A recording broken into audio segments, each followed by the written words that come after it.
ఈరోజు షష్టగ్రహ కూటమి ఏర్పడబోతుంది. ఈ షష్టగ్రహ కూటమి వల్ల ప్రళయం తప్పదు అనేటువంటి వార్తలు వస్తున్న నేపథ్యంలో అసలు షష్టగ్రహ కూటమి అంటే ఏంటి, ఈ షష్టగ్రహ కూటమి వల్ల నిజంగా ప్రళయం వచ్చేటువంటి అవకాశం ఉందా అనేది మనం తెలుసుకునే ప్రయత్నం చేద్దాం. ప్రస్తుతం మనతో పాటు ఉన్నారు తెలంగాణ బ్రాహ్మణ సేవా సమితి అధ్యక్షులు, అలాగే ప్రముఖ ఆధ్యాత్మికవేత్త అయినటువంటి మురళీకృష్ణ శర్మ గారు. వారితో మాట్లాడదాం. మురళీకృష్ణ శర్మ గారు, నమస్తే అండి. నమస్కారం. ఈరోజు షష్టగ్రహ కూటమి ఏర్పడబోతోంది. ఈ షష్టగ్రహ కూటమి వల్ల ప్రళయం తప్పదు అనేటువంటి వార్తలు వస్తూ ఉన్నాయి. ఏంటి అసలు ఈ షష్టగ్రహ కూటమి అంటే ఏంటి, ఈ షష్టగ్రహ కూటమి వల్ల నిజంగా ప్రళయమే రాబోతుందా అంటే ఏం చెప్తారు? ఈ నవగ్రహాలు అనేటువంటివి అత్యంత శక్తివంతమైనటువంటి గ్రహాలు ఇవి. ఈ యొక్క విశ్వంలో నవగ్రహాలు అనేటువంటి వాటి యొక్క కదలికను బట్టి కూడా మనిషి యొక్క ప్రవర్తనలో ఈ భూమి మీద ప్రకృతిలో కూడా మార్పులు జరుగుతాయి. దీని మీద మన సైంటిఫిక్ ప్రకారం చెప్పుకోవాలంటే ఈ యొక్క సూర్యుడి చుట్టూ భూమి తిరుగుతున్నది, భూమి చుట్టూ చంద్రుడు తిరుగుతున్నాడు.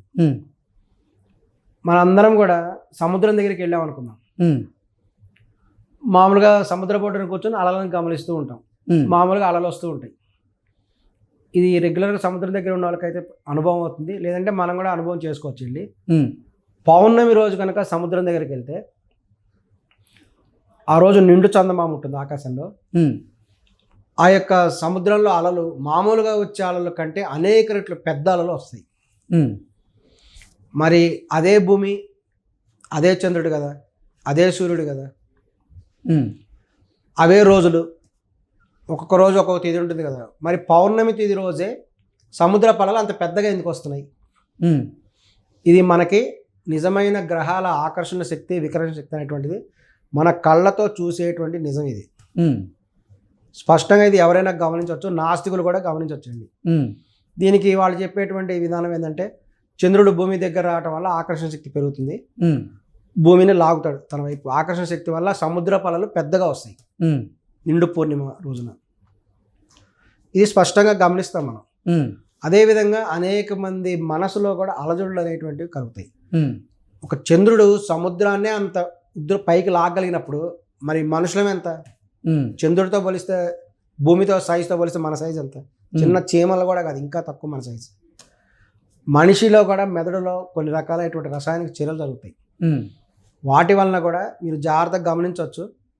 ఈ యొక్క పౌర్ణమి రోజున, అమావాస్య రోజున కొంతమంది విచిత్రంగా ప్రవర్తించడం, పెద్దగా అరవటం, ఇవన్నీ మన చుట్టుపక్కల కూడా కొంతమందిని గమనించవచ్చు. అదే లేదు ప్రత్యక్షంగా చూద్దామంటే మీరు మెంటల్ హాస్పిటల్ ఉంటాయి, అక్కడికి గనక వెళ్తే, మానసిక చికిత్సాలయాలు, అక్కడికి గనక వెళ్తే మీరు స్పష్టంగా చూడొచ్చు. ఓకే, ఏం చూడొచ్చు? మామూలు మనిషే ఉంటాడు. అతనికి మామూలు రోజుల్లో ఉండే ప్రవర్తనకి, పౌర్ణమి రోజు, అమావాస్య రోజు ప్రవర్తనకి డిఫరెన్స్ ఉంటుంది. ఓకే, అతను విపరీతంగా ప్రవర్తిస్తాడు. అంటే ఎటువంటి వ్యత్యాసం ఉంటుంది? పెద్దగా అరవటం, ఇంకా వేగంగా మూమెంట్ ఇవ్వటం, ఇవన్నీ స్పష్టంగా గమనించవచ్చు. అదేవిధంగా ఆ హాస్పిటల్ దాకా కూడా అవసరం లేదు, మన చుట్టుపక్కల కూడా మనం కొంతమందిని గమనించవచ్చు. వాళ్ళ ప్రవర్తనలో మార్పు వస్తుంది. పౌర్ణమి రోజు, అమావాస్య రోజు కొంచెం వింతగా ప్రవర్తిస్తారు కొంతమంది, వాళ్ళ మాట తీరు మారుతుంది. మిగతా రోజుల్లో మళ్ళీ మామూలుగానే ఉంటారు అదే మనిషి. దీనివల్ల ఏంటంటే మనం స్పష్టంగా కూడా ఈ యొక్క గ్రహాల కదలిక వలన ఈ యొక్క భూమి మీద, దాంతోపాటు మనిషిలో కూడా చాలా మార్పులు కలుగుతాయి అనేది అది మనం ప్రత్యక్షంగా చూడొచ్చు. ఎందుకంటే ఈ మధ్య చాలామంది ఆర్గ్యుమెంట్ చేసే వాళ్ళు ఎక్కువైపోయారు. వాళ్ళందరికీ కూడా ఈ సమాధానం. సో ఈ గ్రహాల కూటమి యొక్క సంచారాన్ని బట్టి కూడా భూమి మీద అనేక సంభవిస్తుంటాయి. ఇప్పుడే కాదు, ఇదివరకు కూడా చాలాసార్లు ఇట్లా సంభవించడం జరిగింది. ఆ యొక్క గ్రహాల చలనం వల్ల భూమి మీద జరిగేటువంటి అనేక దాన్ని వాళ్ళు రెడీ చేసుకున్నటువంటి వాళ్ళు, దాన్ని బట్టి కూడా ఇది ముందు జాగ్రత్తగా కూడా చెప్పడం జరుగుతుంది. మన వాతావరణ శాఖ ఏ విధంగా చెప్తుందో, బలానా రోజు వర్షం పడుతుంది, జాగ్రత్తగా అని చెప్తుంది. దానివల్ల ఏంటంటే ఈ జాలలు ఉంటారు, చేపలు పడడానికి వెళ్ళేవాళ్ళు సముద్రం మీద, వాళ్ళు ఆ రోజు వెళ్ళకుండా జాగ్రత్త పడటం జరుగుతుంది. అదేవిధంగా ఈ యొక్క జ్యోతిష శాస్త్రంలో కూడా ఈ గ్రహాల కదలికలను బట్టి కూడా కొన్ని జాగ్రత్తలను వీళ్ళు చెప్పడం జరుగుతుంది. అందులో అత్యంత ప్రమాదకరమైన ఏంటంటే ఈ షష్టగ్రహ కూటమి. ఈ షష్టగ్రహ కూటమి నిజంగా ప్రమాదమా, ఎలా చెప్పగలుగుతారు? మీరు ఒక ఉదాహరణ చెప్పండి అంటే, కరెక్ట్గా 2019 డిసెంబర్ నెలలో ఈ షష్టగ్రహ కూటమి వచ్చింది. ఓకే, దాని తర్వాత కరోనా వచ్చింది. ఉమ్, కరోనా ఎంత విలయతాండవం చేసిందో అందరికీ తెలుసు. ఉమ్, అదేవిధంగా ఇప్పుడు మళ్ళీ షష్టగ్రహ కూటమి వచ్చింది ఇవాళ శనివారం. ఉమ్, దీని ప్రభావం మే 31 వరకు ఉంటుంది. ఉమ్, దాదాపు అన్ని రాసుల వారి మీద కూడా దీని ప్రభావం ఉంటుంది. దీని వలన అత్యంత వినాశనం అనేది జరిగేటువంటి అవకాశం కూడా ఉంది. షష్టగ్రహ కూటం వల్ల ద్వాదశ రాశుల్లో ఏ రాశుల మీద ఎక్కువగా ప్రభావం పడేటువంటి అవకాశం ఉంది?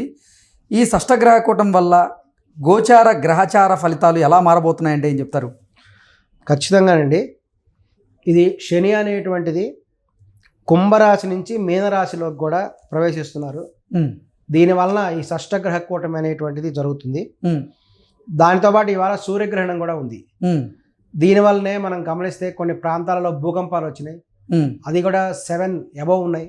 ఉండడం వల్లనే ఎంతో పెద్ద పెద్ద కూడా పగిలిపోయినాయి. రోడ్లు కూడా అంటే రిక్టర్ స్కేల్ మీద 7.4 ఉన్నాయి. ఉద్రిక్తత అయితే ఉంది. ఉంది. ఉమ్. దీనివల్లనే జరిగింది అది తీవ్రత.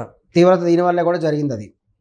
సో ఇక్కడ మనం కూడా జాగ్రత్తగా గమనించినట్లయితే దీంతో పాటు కూడా భూకంపాలు వస్తాయి, ఇంకా సునామీలు వస్తాయి. మెయిన్ పశ్చిమ దేశాల్లో కూడా చాలా భయంకరమైనటువంటి పరిస్థితులు కూడా వచ్చేటువంటి అవకాశం ఉంది. వీటి యొక్క ప్రధానమైనటువంటి ప్రభావం ఏంటంటే కుంభరాశి, మీనరాశి, మేషము, సింహము, వృశ్చికము, ధనస్సు వీటి మీద ఎక్కువ ప్రభావం ఉంటుంది. వీళ్ళందరూ కూడా చాలా జాగ్రత్తగా ఉండాలి. వీళ్ళు ఉద్యోగపరంగా కానీ వ్యాపారపరంగా కానీ అనేక విధమైనటువంటి జాగ్రత్త కూడా వీళ్ళు తీసుకోవాల్సినటువంటి పరిస్థితి ఉంది. ఇక్కడ ఇది ఏ విధంగా ఏర్పడుతున్నదంటే ఈ యొక్క మీనరాశిలో రాహువు, బుధుడు, శుక్రుడు, సూర్యుడు, చంద్రుడు, శని ఇవన్నీ కూడా 6 గ్రహాలు కూడా ఉమ్, సంయోగం చెందడం వల్ల ఈ యొక్క షష్టగ్రహ కూటమి ఏర్పడుతున్నది. సో తప్పనిసరిగా కూడా అనేక వినాశనమైనటువంటి సంభవించేటువంటి అవకాశం ఉంది. కాబట్టి ఇప్పుడు చెప్పబడిన రాశుల వాళ్ళందరూ కూడా చాలా జాగ్రత్తగా ఉండాలి. నిత్యము కూడా శివారాధన చేయటం, శివుడు అభిషేకం చేయటం ద్వారా కూడా వాళ్ళకు కొంత ఫలితం ఉంటుంది. ఏదేమైనా ప్రకృతి ముందు మానవుడు ఎప్పుడు కూడా అల్పుడే కాబట్టి భగవన్నామ స్మరణతో కూడా ఇటువంటి సమస్యను కూడా అధిగమించగలరు అని కూడా భావిస్తున్నాం. ఓకే. అంటే షష్టగ్రహ కూటం వల్ల మీరు చెప్పినటువంటి రాశులు కాకుండా మిగతా రాశులకి బాగానే ఉందా? అయితే మిగతా రాశుల వారి మీద ప్రభావం అయితే ఉంది.